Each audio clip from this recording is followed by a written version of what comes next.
C'est l'histoire d'un coq, mais pas n'importe lequel. Un coq noir, mais d'une beauté.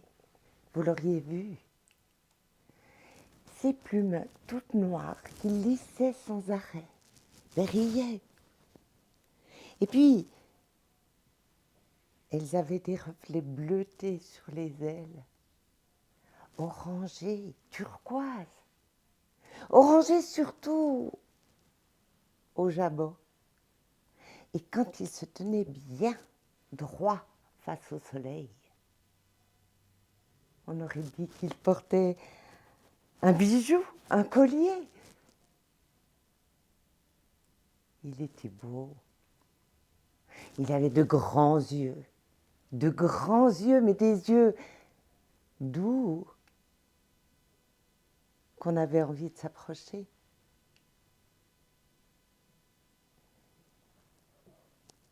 Et sa crête rouge, sa crête restait dressée sur la tête et ressortait à merveille sur ses plumes noires.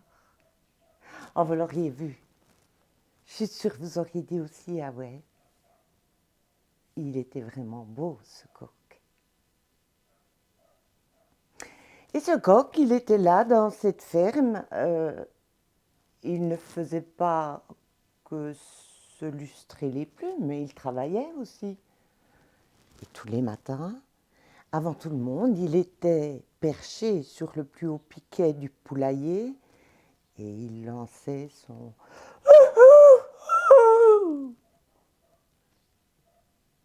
C'est pour dire que le soleil allait se lever, que c'était l'heure de se lever.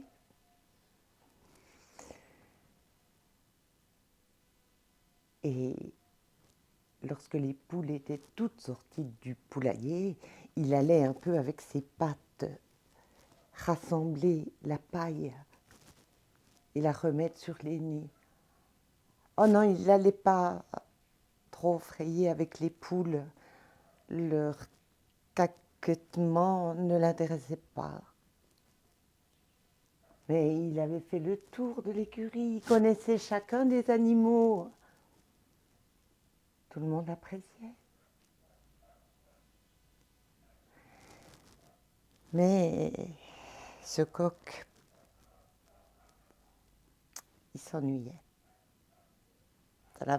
Ça faisait quand même quelques années qu'il était là. Il avait envie d'autre chose.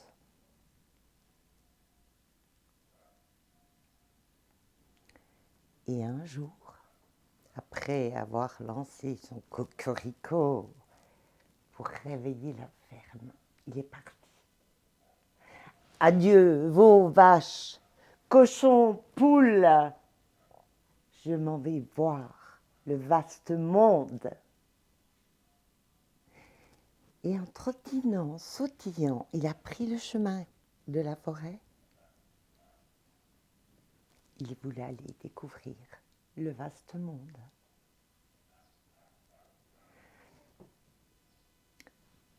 Il avait sautillé un petit bout de chemin quand le chien l'a vu. Lui a crié « Hé, coq, mais qu'est-ce que tu fais donc là ?» « Je m'en vais découvrir le vaste monde. » Alors le chien dit « Attends-moi, je viens avec toi. » Et ils sont partis à deux sur le chemin. Le coq noir sautillant et le chien trottinant à côté de lui. Bah oui, c'est vrai, on est moins seul, hein. Le chemin voulait être long. Le monde est tellement grand. Quand ils sont arrivés au bord de la forêt, juste à l'entrée, quelqu'un criait « Oh, les deux, arrêtez-vous !» c'était le bâton. Ils n'avaient pas vu. Le bâton de bois qui était appuyé contre un arbre, ben, ils n'avaient pas vu, pas fait attention. Alors ils se sont arrêtés tous les deux. Où donc allez-vous tous les deux? Eh bien, nous allons voir le vaste monde. Trop bien, dit le bâton. Je viens avec vous. Ils se sont mis en route, ils étaient 3 maintenant sur le chemin. Le coq noir sautillant, le chien trottinant juste à côté, et le bâton bien droit. Ils se sont enfilés dans la forêt. Et c'est dingue, on les regardait, on avait l'impression que c'était 3 compères, 3 compagnons qui partaient. Comme c'était agréable d'être pas juste tout seul, c'est dit le coq. Ben oui, ils parlaient entre eux, ils se racontaient, ils riaient même. Qu'est-ce que c'était bon! Et où allez-vous?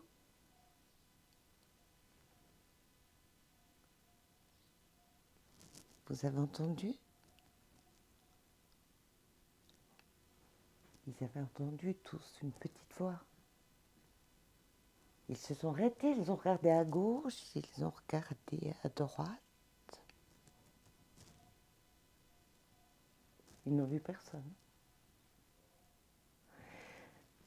Ils allaient continuer leur chemin quand la petite voix a dit « Ouh! Attendez-moi !»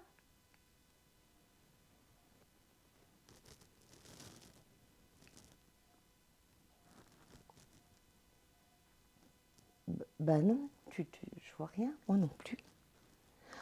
Moi non plus. Ouh! En haut! En haut! Dans les branches!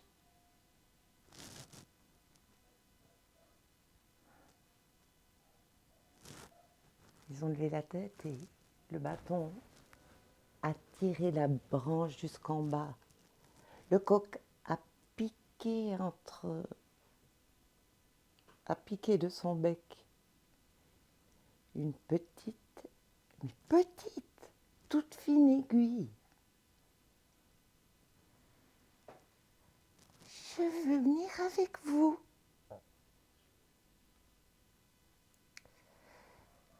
Ben,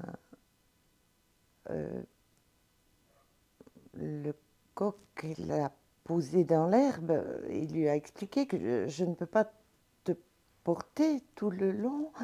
Ce sera peut-être difficile pour toi, si petite, si fine. Je me débrouille. Alors ils sont partis, les 4. Le coq noir, sautillant, le chien trottinant à côté de lui, le bâton bien droit et l'aiguille, comme si elle roulait avec eux. Pique sur la pointe, poque sur la tête, pique sur la pointe, poque sur la tête et pique sur la pointe. Ah bah oui, elle suivait, elle avait le rythme des autres. Et ils ont avancé, jusqu'à ce que le soleil se couche. Ils étaient bien fatigués. Et le coq a dit qu'il fallait qu'ils trouvent un abri pour la nuit, pour se reposer. Ils ont cherché, ils ont regardé, et c'est en sortant de la clairière qu'ils ont trouvé une petite maison en bois, une cabane. Ah ben, ils se sont dit qu'elle ferait bien l'affaire. Ils sont allés jusqu'à la cabane, le bâton tout droit a guigné par la petite fenêtre. Il a dit c'est habité. Ils ont dit on demande si on peut aller à l'abri. Et on a encore envoyé le bâton jusqu'à la porte. Et le bâton a frappé à la porte.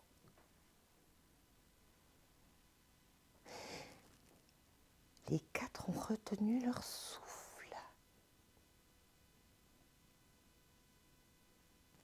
Personne n'a ouvert la porte.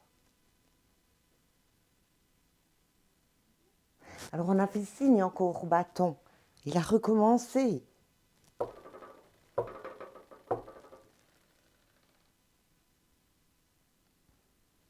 Les autres se sont approchés de la porte.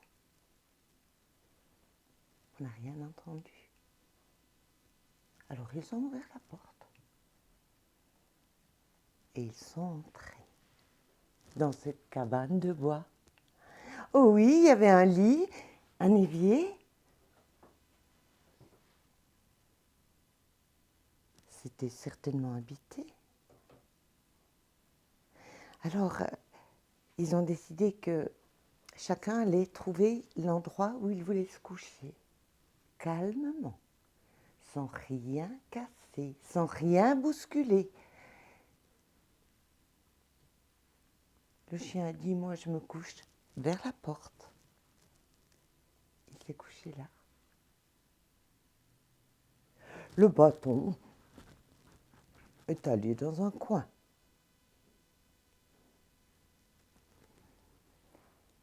L'aiguille s'est empiquée dans le duvet. Et le coq a souhaité bonne nuit à tout le monde. Et il s'est installé sur un des pieds du lit et a souhaité bonne nuit. Ils étaient tellement fatigués qu'ils se sont endormis très très vite l'un et l'autre. Mais au milieu de la nuit, il y a eu un bruit. L'homme qui habitait dans la baraque, l'homme à qui appartenait la baraque, est rentré. Il avait fait un peu la foire, il avait un peu bu, et il a senti en voulant pousser la porte que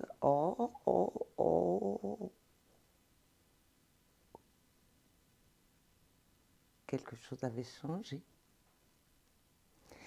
Mais dès qu'il a poussé un peu plus la porte, que le chien s'est vu bousculer, réveillé dans son sommeil, s'est mis à grogner et à lui attraper les mollets en le mordant de ses dents. L'homme a hurlé, il a couru se mettre sur son lit en sécurité. Ses mollets en sécurité sur son lit, debout. Sauf que sur le lit, sur un des pieds du lit, le coq s'est accroché à sa veste et l'a piqué, picoré partout, sur le cou, sur les bras, sur le dos, sur la poitrine. L'homme a hurlé encore plus fort et s'est laissé tomber pour calmer sa peur. S'est laissé tomber assis sur son lit. Mais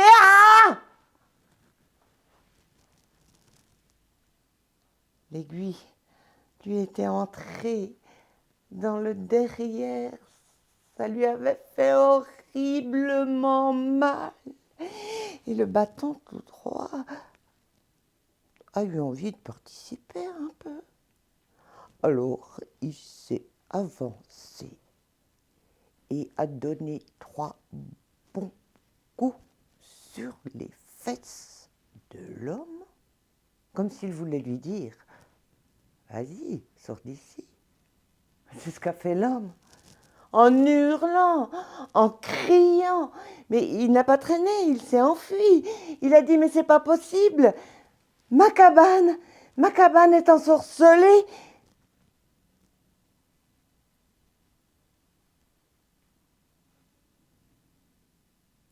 Le coq noir, le chien,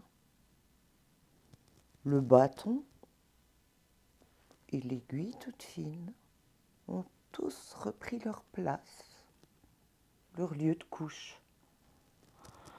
Ils se sont rendormis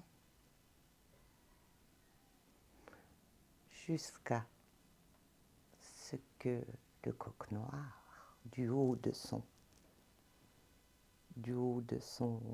pied de lit, lance un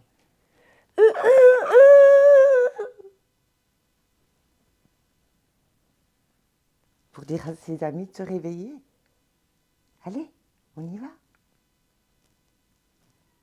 Tout le monde s'est réveillé et a repris le chemin. Le coq noir sautillant, le chien trottinant à ses côtés, le bâton bien droit et la petite aiguille toute fine, roulant, pic sur la pointe, poc sur la tête, pic sur la pointe, poc sur la tête, pic sur la pointe. Ils ont continué leur chemin à la découverte du vaste monde. Peut-être que vous allez les croiser, peut-être. Alors si vous les voyez, laissez-les passer. Ils s'en vont voir le vaste monde. Ne les retenez pas. Encouragez-les.